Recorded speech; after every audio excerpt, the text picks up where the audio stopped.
विशाल परदेशी महाराष्ट्राची खबरबात या बुलेटिनमध्ये आपलं सगळ्यांचं स्वागत. चला जाणून घेऊयात आतापर्यंत राज्यभरात नेमकं काय घडलेलं आहे, पण त्यापूर्वी एक नजर हेडलाईन्सवर. हेडलाइंस प्रायोजक राजयोग पेंट्स, खुशियां आपकी, रंग हमारे.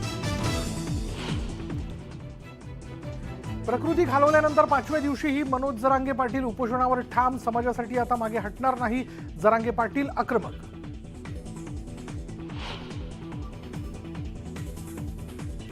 जरांगे पाटलांनी पाणी पिऊन उपोषण करावं, आत्महत्या हा काही पर्याय नाही. जरांगे पाटलांच्या आंदोलनावर संभाजीराजेंची प्रतिक्रिया. मराठा आरक्षणामुळे राज्यात वणवा पेटला, आता जरांगेंच्या मागणीचा विचार करावा. शरद पवारांची केंद्र आणि राज्य सरकारवर टीका. हिंगोलीचे खासदार हेमंत पाटील यांचा राजीनामा. मराठा आरक्षणासाठी लोकसभा अध्यक्षांकडे पत्र देत दिला राजीनामा. आरक्षणाच्या मुद्द्यावरून मराठा कार्यकर्ते आक्रमक. राऊतांसह संजय मंडलिक आणि बबनराव शिंदेंना गावबंदी. ठिकठिकाणी नेत्यांना प्रवेश नाकारला. आरक्षणाच्या प्रश्नावरून जयंत पाटील आणि सुप्रिया सुळेंनी घेतली राज्यपालांची भेट. तर उद्या महाविकास आघाडीचं शिष्टमंडळ ही राज्यपालांची घेणार भेट. विधानसभा अध्यक्ष राहुल नार्वेकर दिल्लीत. सॉलिसिटर जनरल तुषार मेहतांच्या भेटीला. सोमवारी होणाऱ्या सुनावणीत काय होणार याकडे लक्ष. राज्याचे उपमुख्यमंत्री अजित पवारांना डेंग्यूची लागण.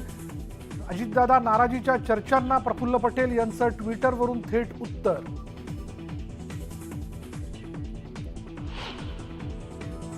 कांद्यावरील 40% निर्यात शुल्क केंद्र सरकारकडून रद्द. मात्र निर्यात मूल्यात $80 पर्यंत वाढ कायम असल्याने शेतकऱ्यांमध्ये नाराजी.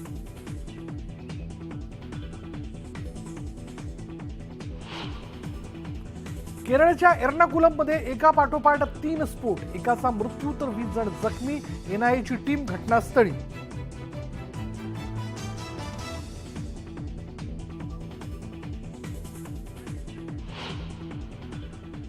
बुलेटिनच्या सुरुवातीला थेट आपण जाणार आहोत अंतरवाली सराटीमध्ये.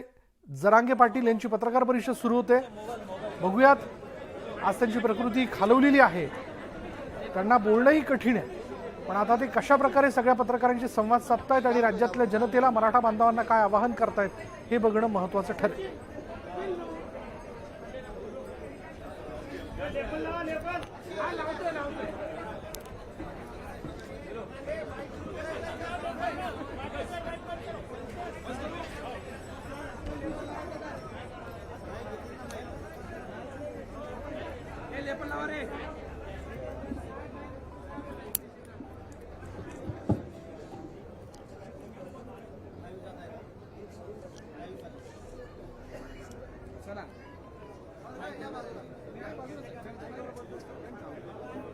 जोपर्यंत आरक्षण मिळणार नाही तोपर्यंत मागे हटणार नाही अशी भूमिका जरांगे पाटील यांनी घेतलेली होती. आणि आज त्यांच्या उपोषणाचा हा 5वा दिवस आपण बघतोय. आणि आजच्या 5व्या दिवशी, म्हणजे पहिल्या दिवशी तरी छत्रपती संभाजीराजे यांच्या आग्रहाखातर त्यांनी थोडं पाणी पिलं होतं, पण आता त्यानंतर त्या क्षणापासून आता या क्षणापर्यंत पाण्याचा थेंब देखील त्यांनी घेतलेला नाही.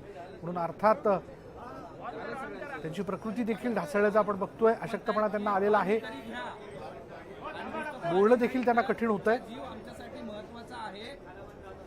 त्यासाठी तुम्ही सलाईन पण घ्या. आता बघितलं तुम्ही मीडियाशी बोलताना तिचं घोषणाबाजी सुरू आहे. तुम्हाला हे आव्हान केलं.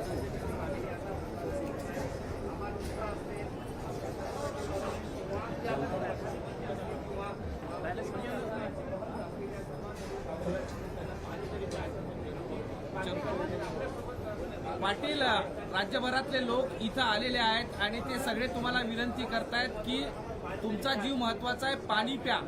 एक प्रसंगी आरक्षण नको आहे. तुमचं काय म्हणणं या सगळ्या लोकांबद्दल?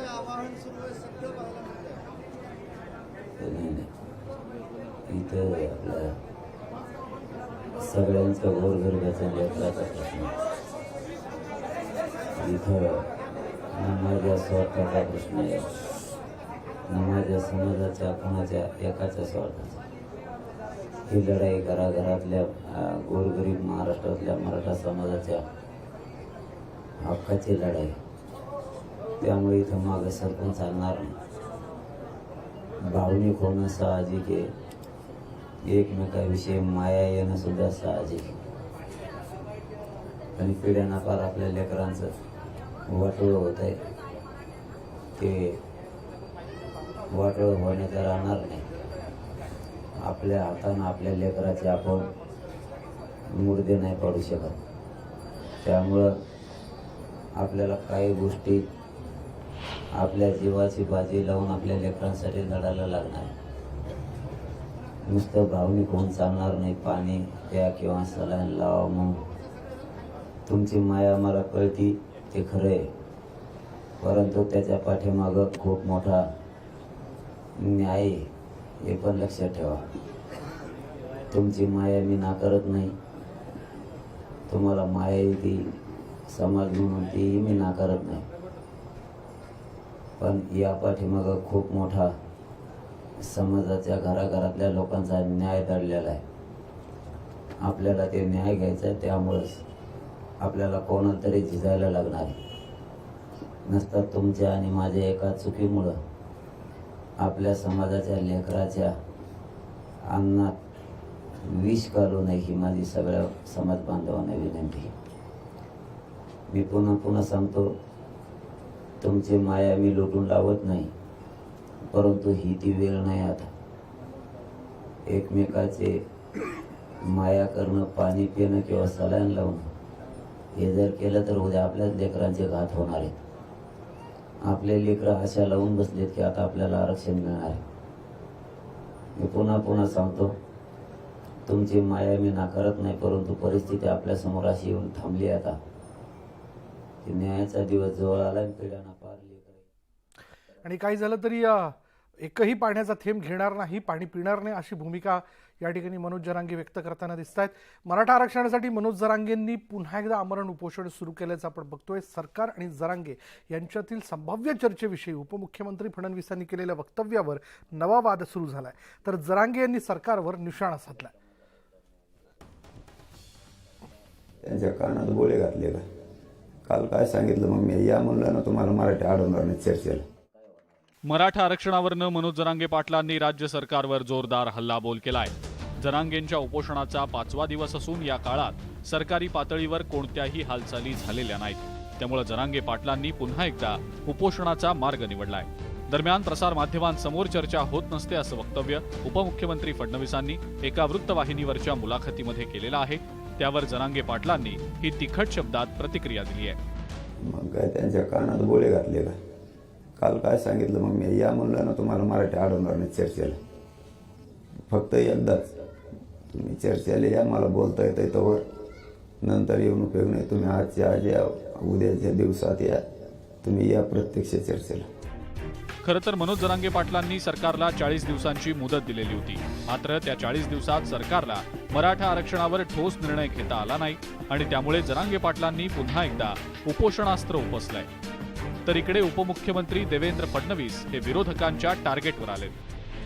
मनोज जरांगे पाटलांच्या पुन्हा एकदा सुरू झालेल्या उपोषणामुळे शिंदे सरकारची राजकीय कोंडी झाली आहे. कारण आता राज्यभर मराठा समाज आक्रमक झाल्याचं पाहायला मिळतंय. तर विरोधकांनाही राज्य सरकारवर टीकेची आयती संधीच मिळाली आहे. आम्ही सांगितलंय की मी आता पण उल्लेख केला की मनोज जरांगे पाटलांच्या एका सामान्य कार्यकर्त्यांच्या सोबत करोडो लोक उभे झालीत. म्हणजे सरकारच्या विरोधात, सरकारचं हे फेल्युअर आहे, सरकारच्या विरोधातला उद्रेक आहे. आणि सरकारने जे काय आश्वासन 2014 दिलं होतं, भाजपनं दिलं होतं, ते पूर्ण करावं. दरम्यान संभाजीराजे छत्रपती यांनी सुद्धा जरांगे पाटलांच्या आंदोलनावरून सरकारवर जोरदार निशाणा साधलाय. तसंच संभाजीराजे छत्रपती यांनी जरांगेंना पाणी पिऊन उपोषण करण्याचं आवाहनही केलंय. व्यवस्थित असणं हे समाजाच्यासाठी फार महत्वाचं आहे. तुम्ही पाणी प्यायलाच पाहिजे असं मला असं वाटतं. म्हणजे मी तुम्हाला विनंती करणार नाहीये, पण तुम्ही प्याल करता शेवटी समाजाला तुमचा प्रश्न जर सोडवायचे असतील, तुमची तब्येत असणं महत्वाचं, चांगली असणं महत्वाचं आहे. आमरण उपोषणाचा 5वा दिवस असल्यामुळे जरांगे पाटलांची प्रकृती खालावली आहे. त्यामुळे आता लवकरात लवकर मराठा आरक्षणावर तोडगा काढण्याचं आव्हान शिंदे सरकारसमोर उभं ठाकलंय. Bureau report, news 18 Lokmat. Maratha आरक्षणाच्या मुद्द्यावर आक्रमक होत मराठा बांधवांनी खासदार हेमंत पाटील यांना घेराव घालून त्यांच्या राजीनाम्याची मागणी केली आणि त्यानंतर खासदार पाटील यांनी आपला राजीनामा लोकसभा अध्यक्षांच्या नावाने लिहिला आहे आणि यवतमाळच्या पोफाळी इथे वसंत सहकारी साखर कारखाना इथे खासदार पाटील आले असता त्यांना मराठा आंदोलकांनी घेराव घातला। यावेळी आमदार खासदारांविरोधात जोरदार घोषणाबाजी करण्यात आली। मराठा आरक्षणाप्रश्नी आपण दिल्ली येथे खासदारांची बैठक बोलावलेली आहे, मात्र मराठा बांधवांची मागणी असेल तर 1 मिनिटात राजीनामा देतो असं खासदार पाटील यांनी यावेळी सांगितलं आणि लागलीच लोकसभा अध्यक्षांच्या नावे आपला राजीनामा लिहिला आहे।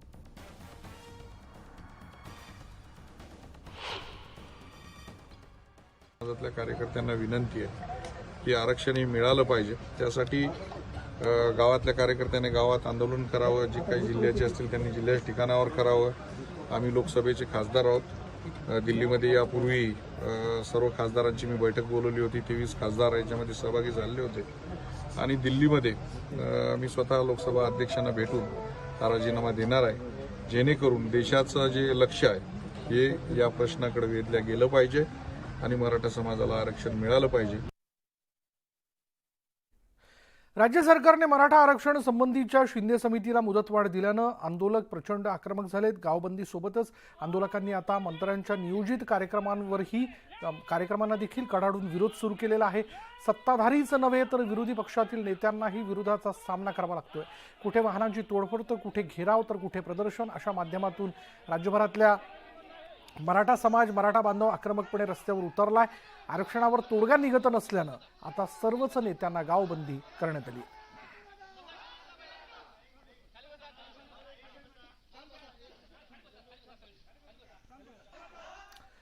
सत्ता संघर्षावर सुनावणी सुरू असतानाच विधानसभा अध्यक्ष राहुल नार्वेकरांनी दिल्लीत सॉलिसिटर जनरल तुषार मेहतांची भेट घेतली आणि या परिणामी सोमवारी सुप्रीम कोर्टातल्या सुनावणीत काय होणार याला महत्त्व प्राप्त झालंय।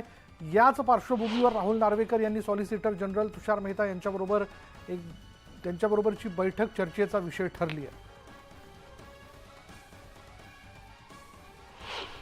मी दिल्लीला काही 2-3 बैठका आहेत त्याकरता जात आहे आणि त्यात एचजी साहेबांना पण भेटणार आहे। तर पूर्वनियोजित माझा दौरा आहे, त्याच्यासाठी मी चाललो आहे। दुसरीकडे राष्ट्रवादीच्या 8 आमदारांना नोटीस आलेल्या आहेत, त्याबद्दल काय? ही प्रक्रिया आहे। डिस्क्वालिफिकेशन पिटिशन फाईल झाल्यानंतर नोटीस द्यायलाच लागते। ती दिलेली आहे, स्क्रुटिनी झाली आहे आणि नोटीसच दिलेली आहे। 30 तारखेपर्यंत नवीन वेळापत्रक जाहीर करायचे, त्या दृष्टीने काही चर्चा होणार आहे का? काय करतो नाही, कायदेशीर ज्या सल्ला घ्यायचा तो मी घेऊन निर्णय घेईन। मुख्यमंत्री एकनाथ शिंदे अपात्र ठरले तरी ते मुख्यमंत्री पदावर कायम राहतील असा दावा उपमुख्यमंत्री फडणवीसांनी एका वृत्तवाहिनीला दिलेल्या मुलाखतीत केलाय। शिंदेंना विधान परिषदेतून आमदार करण्याचा मार्ग खुला असल्याचं फडणवीसांनी मुलाखतीत सांगितलंय। फडणवीसांच्या या दाव्यामुळे एकच राजकीय खळबळ उडाली तर विरोधकांनी टीकेची झोड उठवली आहे।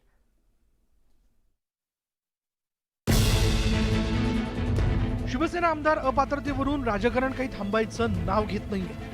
सत्ताधारी आणि विरोधकांकडून याविषयी दावे प्रतिदावे केले जात आहेत। काही दिवसांपूर्वी विधानसभा अध्यक्ष राहुल नार्वेकरांसमोर सुनावणी सुरू झाली आहे, मात्र या प्रकरणी संभाव्य निर्णयाविषयी अनेक तर्कवितर्क लावले जातात। एकनाथ शिंदेंसह 16 आमदार अपात्र होणार असून शिंदेंना मुख्यमंत्री पदावरून पायउतार व्हावं लागणार असल्याचा दावा विरोधकांकडून केला जातोय। दरम्यान उपमुख्यमंत्री देवेंद्र फडणवीसांनी एका वृत्तवाहिनीला दिलेल्या मुलाखतीत याविषयी एक महत्त्वाचं वक्तव्य केलं। एक गृहीतक म्हणून सांगतोय की एकनाथ शिंदेंना अपात्र ठरवलं तरी ते मुख्यमंत्री राहू शकतात। ते विधान परिषदेवर येतील पण ते अपात्र होणारच नाहीत। त्यामुळे एकनाथ शिंदे अपात्र होतील असा तर्क लावणं चुकीचं आहे। आमच्याजवळ अशी संख्या आहे ज्यामुळे कुणीही अपात्र झालं तरी आम्हाला काही अडचण नाहीये। फडणवीसांच्या या वक्तव्यामुळे राजकीय वर्तुळात एकच खळबळ उडाली आहे। भाजपचा हा प्लॅन बी असल्याची चर्चा सुरू झाली आहे, तर या वक्तव्यामुळे विरोधकांच्या हाती आयताच मुद्दा लागलाय। एकनाथ शिंदे यांचं मुख्यमंत्रीपद वाचवण्यासाठी आपण वारंवार दिल्ली वाऱ्या करता। एकनाथ शिंदे मुख्यमंत्रीपद अपात्र ठरले तर त्यांना विधान परिषदेवर घेऊ यासाठी तुम्ही केंद्राकडून निर्णय घेऊन येता आणि त्यांना बुकतो। मग तुम्ही जरांगे पाटलांना प्रधानमंत्र्यांकडे का घेऊन जात नाही? फडणवीसांच्या त्या वक्तव्यामुळे शिंदेंच्या नेतृत्वातील शिवसेना नेत्यांची काहीशी कोंडी झाल्याचं चित्र आहे। ते अपात्र होण्याची शक्यता नाही। आम्ही कायद्याचा अभ्यास केलेला आहे। कायद्याच्या चौकटीत बसणारा निर्णय शिंदे साहेबांना मुख्यमंत्री करताना सगळ्या बाजू तपासून घेऊन सगळ्या बाजूंचा पुरेपूर अभ्यास करून मेरिटमध्ये असणारा निर्णय आम्ही घेतलाय. त्यामुळे त्याचा आदर हा माननीय विधानसभा अध्यक्षांच्या सुनावणीमध्ये सुद्धा राहील असं वाटतंय आम्हाला. गेल्या 1.5 वर्षांपासून राज्यात सत्ता संघर्ष सुरू आहे. मुख्यमंत्री एकनाथ शिंदेंसह शिवसेनेच्या 16 आमदारांवर अपात्रतेची टांगती तलवार आहे. विधानसभा अध्यक्ष त्यावर निकाल देण्यापूर्वीच दाव्या प्रतिदाव्यांनी राजकारण ढवळून निघालंय. Bureau report, news 18 Lokmat. आणि यानंतर इथे वेळ झाली का ब्रेकची. ब्रेक घेऊयात. पहा फक्त न्यूज 18 लोकमत.